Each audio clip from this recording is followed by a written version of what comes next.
ስኬት ከመምጣቱ በፊት ብዙ ጊዜ ሌላ ነገር አስቀድሞ ይመጣል።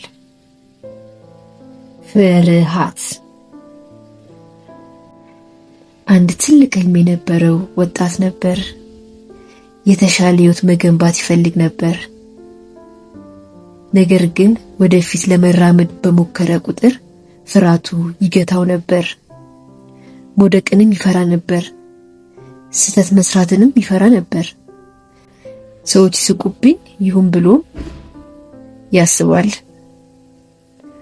አንድ ቀን ወደ ህይወት ተመልክቶ እንዲህ አለ፣ ምናልባት በቂ ብቃት የለኝም ይሆናል። ምናልባት መሞከሬን ማቆም አለብኝ። ነገር ግን በውስጡ ጥልቅ ሆና የምትናገር አንዲት ትንሽ ድምፅ ነበር። ገና ነው፣ ተስፋ አትቁረጥ። ስለዚህ አንዲት ትንሽ እርምጃ ለመራመድ ወሰነ። ትልቅ ለውጥ አልነበረም፣ ቀላል መንገድም አልነበረም። አንዳንድ ቀናት ድካም ይሰማዋል። አንዳንድ ቀናት በራሱ ላይ ጥርጣሬ ያድርበት ነበር። አንዳንድ ቀናት ደግሞ ሙሉ በሙሉ ለመተው ይመኝ ነበር።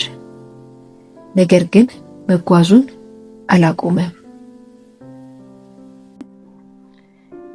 ጀግንነት ማለት ፍርሃት አለመሆኑን ተማረ። ጀግንነት ማለት ፍርሃት እያለም ቢሆን ወደፊት መራመድ ነው። እያንዳንዱ ስህተቱ አንድ ነገር አስተማረው። እያንዳንዱ ውድቀት የበለጠ አጠነከረው።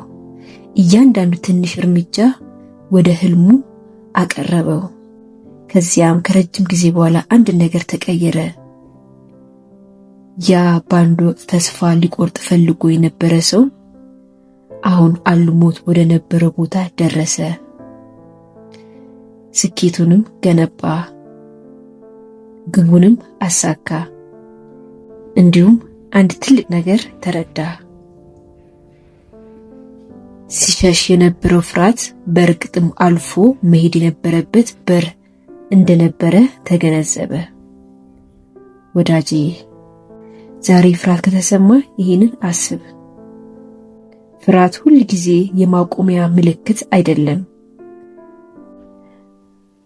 አንዳንድ ፍርሃት እያደግክ መሆኑን ማረጋገጫ ነው። ዝግጁ እንደሆንክ እስኪሰማ ድረስ አትጠብቅ። ከነ ፍርሃት ጀምር። ከነ ጥርጣሬ ጀምር።